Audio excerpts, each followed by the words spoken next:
So in the previous video, I talk about the general scheme of the palladium catalyzed reaction, and if you put the reaction scheme in a circle or in a loop, that will give you the exact reaction loop for the Hague reaction. And in this video, I will basically discuss about the different examples of the Hague reaction and the stereochemical outcomes.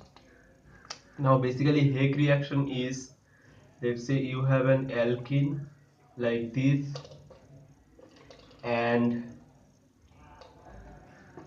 here you have an aryl halide, so I put it AR X. So aryl halide. Now this X need not to be halide. This X may be triflate, tosylate, mesylate, or any halogen X like your Cl, Bri. So if you combine these two partners in presence of palladium 0, you will get this product. So this is the overall Hague reaction. Now if you remember the previous video what I have discussed, you can write whole reaction sequence in a loop. So here you have L2PD, which is a 14 electron complex. So the reaction starts from here. Now at first your ARX, the aryl halide, that will undergo oxidative addition. So basically it will give you this. Now next step, your it may be AR or it may be any R group also. So next your alkene comes and it undergo the beta migratory insertion reaction, and that will give you this product. So here you will have AX, and here the beta migratory insertion will occur, so you will get this here. Okay, so this you will get. After that what can happen? So here you have beta hydrogen, you can see, and beta hydride elimination will occur, so you will get this alkene, and here you will get this palladium, here H, X and L2. Now you have base in your medium, the base will basically put this HX to give you L2PD. So in this step HX is removed. So this is the catalytic cycle or the catalytic loop of the Hague reaction. Now I will take specific examples of Hague reaction to discuss what are the stereochemical outcome of this reaction.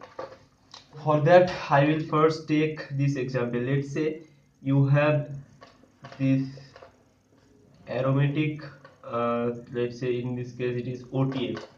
So triplet, this is a triplet compound, and you have this alpha beta unsaturated ester.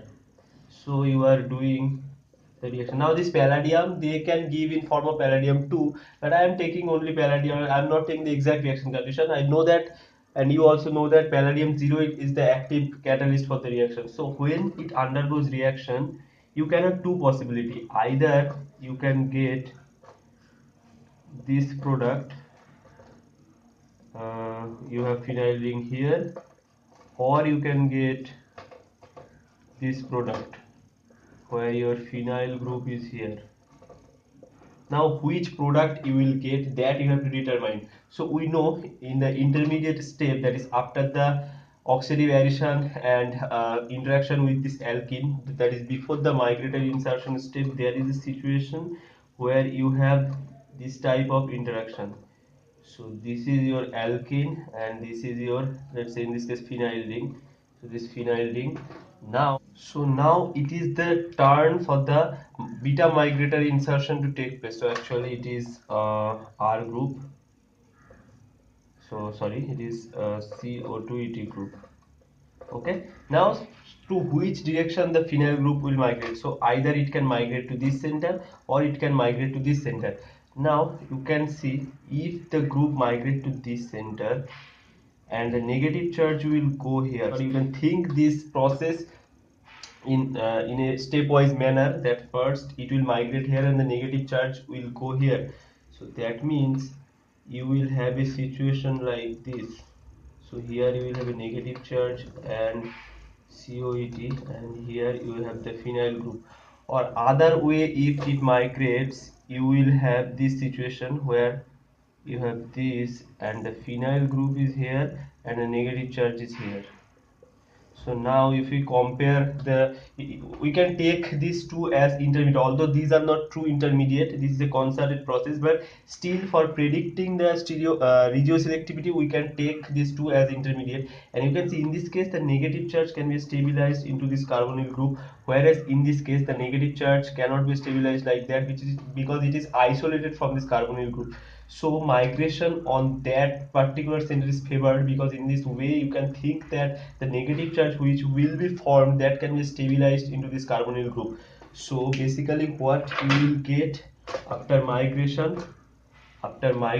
you will get here you will have the CO2ET group, and the phenyl group will migrate to the other center. So that means the phenyl group will migrate here and this bond will go here. So this center will attach to the palladium center and the phenyl group will migrate to here. So this from it will give you this product and not this. So the regioselectivity in this particular case is over this product. So that means if you have an electron withdrawing group in your alkene, then the aromatic ring or the other partner of the coupling reaction, that will add to the terminal center. You can see this is terminal center, this is internal center, so it will add to the terminal center. Whereas let's say now you have just the reverse situation. For example, you have this type of situation where you have a OET group is there and same reaction you are doing with palladium 0. Then what will be the reaction? In this case also you can think of the same possibilities, that is here you have OET group and now here you have phenyl group. Now the situation is such that if you can think that this oxygen lone pair is there, so already it is giving electron, it is pushing electron densities to here, and that electron density is actually going here. So that means this oxygen lone pair is fully conjugate in conjugation with this pi bond, and it is making this particular site, this terminal center, electron rich. So if you consider resonance structure, this terminal carbon is already electron rich. So migration of this phenyl over this, so it is actually migrating with its electron density. So now migration of an electron density to another place where it is already electron rich, that is difficult. So instead migrating here, it will favor to migrate this center. So that means you will get here you will have the, so that means your phenyl will go here and this will bind here. So this is attaching here, that means you have OET here and the phenyl will attach here, and after the beta hydride elimination you will get this product. So your aromatic partner will add to the same carbon where the electron donating group is or where the substituent is. So in this case, instead of adding to the terminal sub center, it will add to the internal center. So this is the basic difference for electron rich and electron poor alkene. So this thing, this regiochemical outcome, you have to remember. Now in normal cases where the alkene is neither electron rich or electron poor, let's say you have normal, here you have only alkene and you have only methyl substituents or ethyl substituent here. So then what will happen? So in this case generally mixture of the two products are obtained, and that is you will get both this product, and also it is always trans, because trans stereoselectivity is always observed because it is more stable product, thermodynamically more stable product. So you will not get cis product, you will always get the trans product. So this product along with this product is also observed. So mixture of the two products are observed, but this is generally major. So generally these two groups avoid each other when there is no situation for electron donating and electron withdrawing group like this normal substituent. So these are the regioselectivity of the reaction. Now when we discuss the stereoselectivity or the stereochemical outcome the stereoelectronic factor involved in the Higg reaction. That is the most interesting part of the reaction, and the problem which I am now going to discuss, it is the most important problem of the Higg reaction, and I will strongly recommend you to pay your attention full in this particular part. So let's say you have this particular cyclic alkene, and with this you are coupling this aromatic halide in presence of palladium 0. So in this case you will get a very interesting product, and the product looks like this. So first of all, two of the aromatic partner is attaching to this two center, and one is down, one is above, and more interestingly the double bond is shifted in the middle position. Now how the reaction is occurring, that is more interesting, and it will give you the taste of the stereoelectronic requirement and the stereoelectronic outcome of the Higg reaction. So we will start after the oxidative addition state. So after undergoing oxidative addition, you have your aromatic ring here, and now this is your alkene part.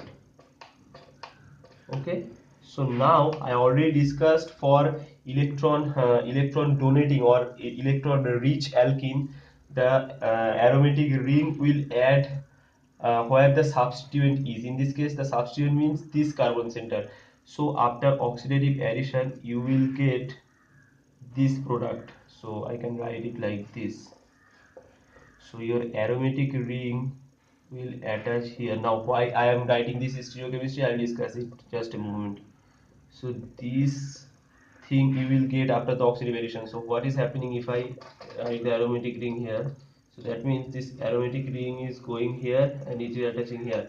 Now you know this reaction, this beta migratory insertion step, this is nothing but a beta migratory insertion step, and this is a conserved step which goes through a 4-member cyclic transition state. So in this case the stereoselectivity will be such that both the palladium and the aromatic ring, they both will add from the same phase.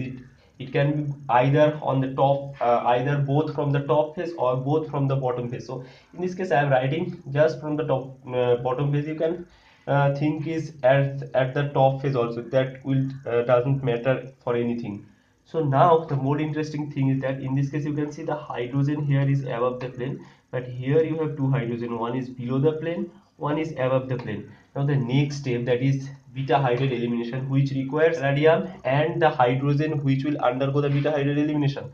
Now that means they should be seen to each other, which is only possible for this hydrogen and not possible for this hydrogen, because it is already at the above side and this palladium is at the below side. So although this removal of this hydrogen will give you the conjugated double bond, that cannot be possible due to the stereoelectronic factor. So you are bound to eliminate this hydrogen, so that will basically give you this complex.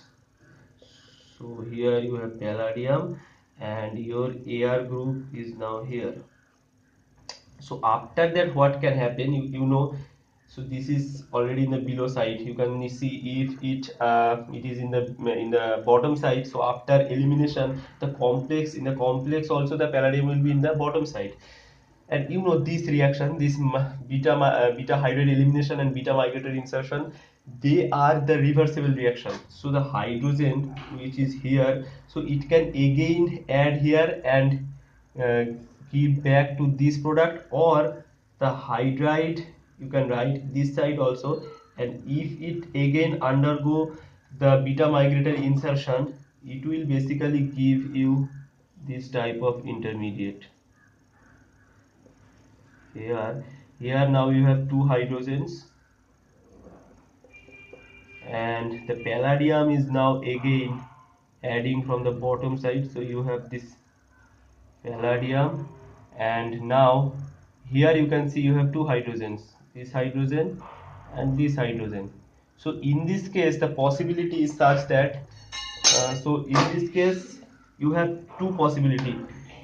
either these hydrogen can be eliminated or this hydrogen can be eliminated, because both are seen to each other. But you know, if you eliminate this hydrogen in the beta hydrogen elimination step, that will give you the conjugated alkene. So basically you are getting a conjugated alkene from here. You can see this double bond is conjugated with this oxygen, so this hydride will be eliminated and you will get this alkene. Now if you have excess ARX, that is aromatic halide, in your medium, and palladium 0 is the catalyst, it will be always in the reaction medium. So you can represent this like this. Then again this ARX can undergo the oxidative addition, so that will give you this palladium, and here you will have AR. So ARX, this is after the oxidative addition step. Now you have this product, product of this first step, but it is also an alkene. So this will again coordinate with your, so this will again coordinate with your palladium center, and now here you have the aromatic ring. So again there is a chance of beta migratory insertion, but in this case there is the stereoselectivity between the two phases of the alkene. So either the beta migratory insertion can take place from the bottom phase or from the top phase, but you can see in the bottom phase there is already an aromatic ring or aromatic group, so it will take place from the top phase. So basically you will get this type of intermediate. So here sorry, actually it will not here, it will be here. Yeah, so here you have aromatic group, and the other aromatic group will add from here. So what is happening, this will go here and this will go here, so you will have this palladium here. Now you can see this hydrogen is below the plane, but here you have two hydrogen, one is above the plane, one is below the plane. So this hydrogen cannot be eliminated in the beta hydride elimination because it cannot be seen with the palladium, but this hydrogen, which is above the plane, and palladium is also above the plane, so it can easily undergo the beta hydride elimination. So that's why you will finally end up with getting this product, where you have two aromatic rings in the two phases of the ring, one is above and one is below, and the double bond is migrating to this particular center. So this reaction is very much important. It will if you practice this particular problem or particular example, you will revise the whole concept of the Hague reaction, the regioselectivity, the stereoselectivity, and the general mechanism. So I will always say you, or always request you to practice this particular problem. And now the last problem which I am going to discuss from the Hague reaction is another very important example. So this is, let's say you have an ARX and this is your alkene partner in this case, and you are doing the Hague reaction. So what product you will get?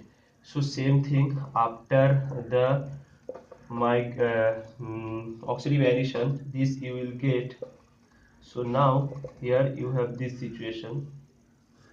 Okay, so now your AR group will migrate here and the palladium will add here. So this is carbopalladation, you know, and you have this aromatic ring here, and here you have palladium, and here you have this OH. Now two possibilities are there, either this hydrogen can be eliminated, or this hydrogen can be eliminated. In this case it is not cyclic system, so you can rotate the bond to make any of the hydrogen seen. So there is no such possibility that this hydrogen cannot be seen or this can be seen. If there is any beta hydrogen, that can be seen because you can rotate the bond, because this is not a cyclic system. Now if this hydrogen undergoes elimination, you will get a product like this, where you have this, sorry, this is 1 2 3 carbon, so 1 2 3, so here you will have the OH group. But if you eliminate this hydrogen instead, so if you eliminate this particular hydrogen, you will get a product where you will have OH here, and here you will have this aromatic ring. So this, let me count 1 2 3 is 1 2. So you can see either you can get this product or you can get this product. But if you look at this particular product where you have the enol ether form, you can see this can tautomerize to give you this. You can see keto, so you are getting keto from here, so it is much more stable. CO double bond is very much stable.